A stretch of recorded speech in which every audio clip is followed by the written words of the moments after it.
아들, 이젠 네가 책을 읽어보렴. 아책TV. 오늘 읽어줄 책은 조지 오웰의 동물농장이야.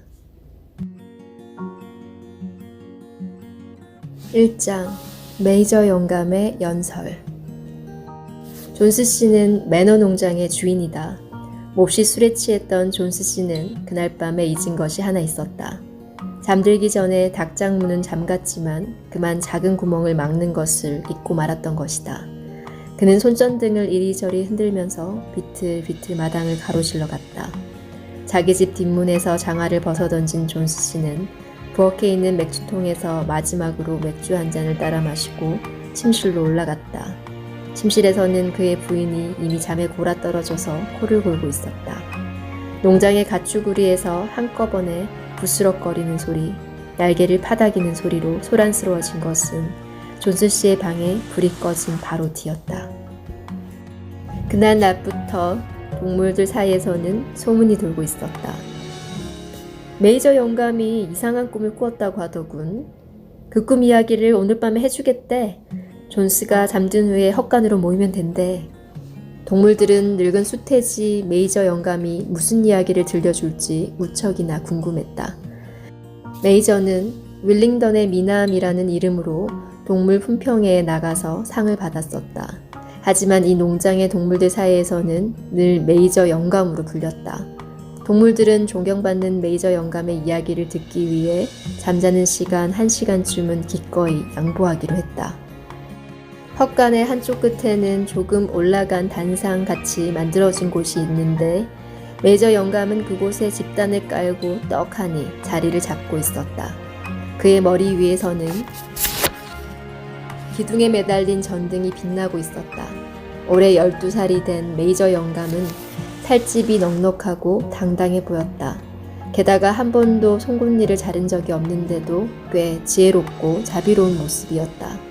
큰 헛간으로 하나둘씩 동물들이 모여들기 시작했다.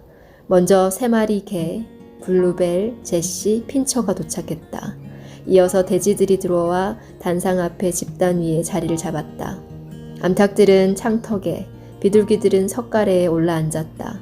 양들과 암소들은 돼지 뒤에 자리를 잡고 앉아 되새김질을 시작했다. 짐수레를 끄는 말인 복서와 클로버는 함께 들어와서 천천히 걸음을 옮겼다. 행여 집단 아래 있는 작은 동물들을 밟지나 않을까 옮겨놓는 발걸음이 여간 조심스럽지 않았다.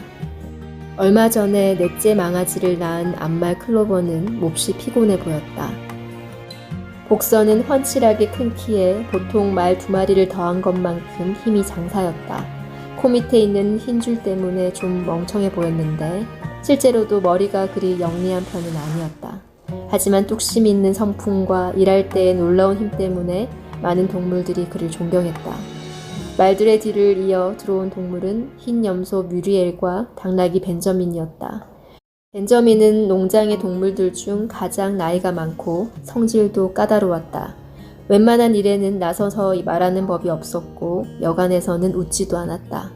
하지만 이 성질 고약한 벤저민도 복서에게 많은 존경심을 가지고 대했다. 그들은 일요일이면 가수원 너머의 박목장에서 나란히 선 채 풀을 뜯곤 했다. 엄마는 어디 있는 거야? 꽥꽥. 말 2마리가 자리를 잡고 났을 때 어미 잃은 새끼 오리떼가 헛간으로 들어왔다. 새끼 오리들은 밟히지 않을 자리를 찾느라고 이리저리 돌아다녔다.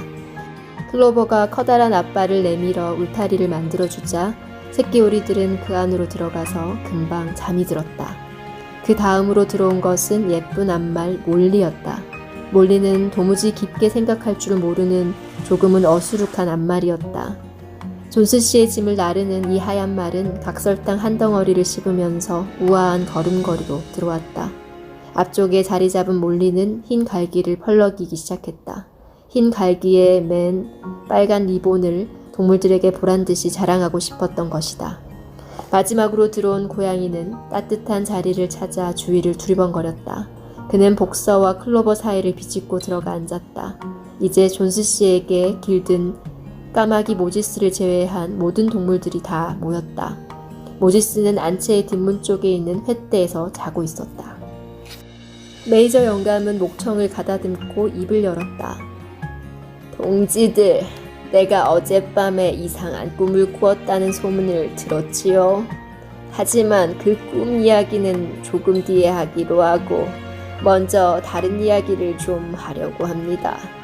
내가 여러분과 함께 지낼 수 있는 날이 얼마나 남았는지 모르겠습니다. 그래서 죽기 전에 내가 얻은 지혜를 여러분에게 전해주고 싶군요. 이렇게 시작된 연설은 아주 길게 이어졌다. 자, 동지들, 우리 동물들의 삶은 어떻습니까? 우리가 어떤 모습으로 살고 있는지 똑바로 봅시다. 우리의 삶은 끔찍하고 힘들고 짧습니다. 우리는 겨우 목숨을 이어갈 정도의 먹이를 얻어먹고 숨이 붙어있는 마지막 순간까지 일을 해야 합니다. 게다가 마지막에는 비참하게 죽임을 당하고 맙니다.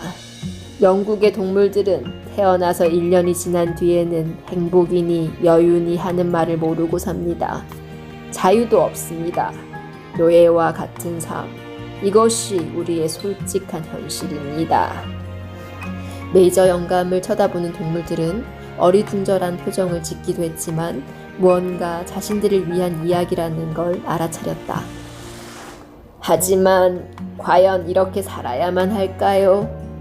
우리 동물들이 평생 일만 하느라 여유 있는 삶을 살 수 없을 만큼 이 나라가 가난합니까? 아닙니다. 절대로 아니지요. 영국은 땅이 기름지고 기후가 좋습니다. 그래서 지금보다 훨씬 많은 동물들도 충분히 먹여 살릴 수 있는 여유가 있습니다. 우리 농장만 해도 12마리의 말과 20마리의 젖소, 수백 마리의 양을 먹여 살릴 수 있어요. 그 많은 동물들이 편안하고 품위 있게 살 수도 있을 겁니다. 순간 클로버는 복서의 눈이 빛나는 걸 보았다. 클로버도 메이저 영감의 말이 옳다는 생각이 들었다. 그런데 왜 우리가 줄곧 이렇게 힘들게 살아야 할까요? 그 이유는 바로 우리가 열심히 일해서 생산하는 것을 거의 다 인간들이 빼앗아가기 때문입니다. 동지들, 우리의 문제는 바로 이것입니다. 간단히 말하자면 인간이 문제입니다. 인간은 우리의 적입니다. 메이저 영감은 주먹을 불끈 쥐면서 말하였다. 인간은 우유를 만들지도 못하고 달걀을 낳지도 못합니다. 몸이 약해서 쟁기를 끌지도 못하고 토끼를 잡을 만큼 빨리 달리지도 못합니다. 그런데도 인간은 모든 동물의 주인이지요. 그들은 우리를 부려먹으면서 겨우 굶어 죽지 않을 정도의 먹이만을 줍니다. 나머지는 모두 자기들이 가집니다. 우리는 땅을 일구고 우리의 똥으로 거름을 주어 땅을 기름지게 만들지만 우리에게 남은 것은 이쪽 마른 가죽밖에 없습니다. 메이저 영감은 자기 앞의 동물들을 손가락으로 가리키며 물었다. 여기 앉아있는 암소 동지들은 지난해 수천 통의 우유를 짜지 않았습니까? 튼튼한 송아지를 키우는 데 쓰였어야 할 그 우유는 어떻게 되었나요? 그 우유는 몽땅 인간의 목구멍으로 넘어갔습니다. 그리고 암탉 동지들이 낳은 알 중에서 병아리가 된 건 몇 개입니까? 나머지는 모두 팔려나가 존스와 그 무리들의 주머니를 채워주었지요. 이 말을 들은 암소와 암탉들은 눈시울을 붉혔다. 그 다음에 클로버 동지, 당신이 낳은 망아지 4마리는 지금 어디에 있지요? 그들은 1년이 지나자 팔려갔고 당신은 어린 것들을 다시는 만날 수 없게 되었습니다. 4번이나 새끼를 낳고 평생 들판에서 고되게 일한 대가로 당신이 받는 것은 겨우 입에 풀칠할 만큼의 먹이와 허름한 외양간밖에 더 있습니까? 클로버도 떠나보낸 망아지들이 생각나 가슴이 아팠다.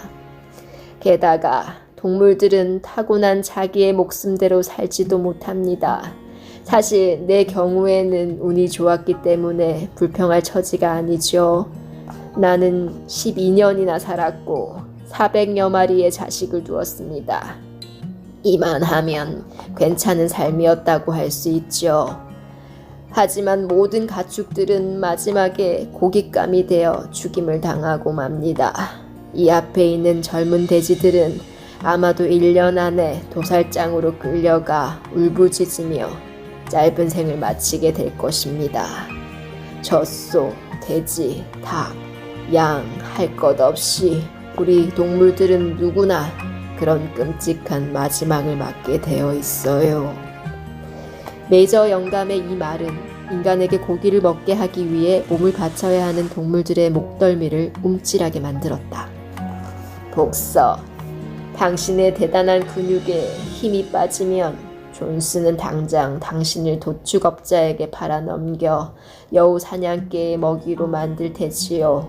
또 늙은 개들의 경우는 더 이상 아무런 쓸모가 없다고 여겨지면 존스가 근처 연못에 던질 것입니다.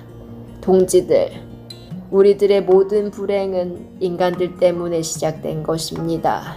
다시 말해 인간만 없다면 우리가 힘써 생산한 것은 우리가 갖게 될 것입니다. 우리는 부자가 되고 자유로워질 것입니다. 여기까지 말한 메이저 영감이 단상 아래를 둘러보니 동물들의 표정이 어두워져 있었다. 고개를 숙이고 눈물을 흘리는 동물들도 있었다. 메이저 영감은 동물들을 향해 힘차게 말했다. 그렇다면 우리는 어떻게 해야 하겠습니까? 있는 힘을 다해 인간에게 맞서야 합니다. 반란을 일으켜야 한다는 것, 이것이 바로 내가 여러분에게 해주고 싶은 말입니다. 그 반란이 언제 일어날지 나는 알지 못합니다. 일주일 후가 될 수도 있고 100년 후가 될 수도 있겠지요. 하지만 머지않아 정의의 날이 온다는 것을 나는 믿습니다. 동지들, 앞으로는 자신의 삶을 똑바로 바라보십시오. 부디 나의 이런 뜻을 후손들에게 전하여 언젠가는 우리의 꿈이 이루어지게 해주십시오. 동지들, 엉뚱한 이야기에 귀 기울여서는 안 됩니다. 인간과 동물은 서로 도우며 사는 것이고 인간이 잘 살게 되면 그것이 곧 동물들에게도 좋은 것이라는 따위의 말에 솔깃해져서는 안 됩니다. 인간은 결코 동물들의 이익을 생각하지 않습니다. 우리 동물들은 하나로 뭉쳐서 싸워야만 합니다. 모든 인간은 우리의 적이고 모든 동물은 우리의 동지라는 것을 부디 잊지 마십시오.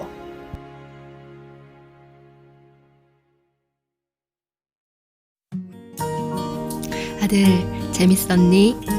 뒷이야기가 궁금하다면 이제 네가 한번 읽어보렴. 매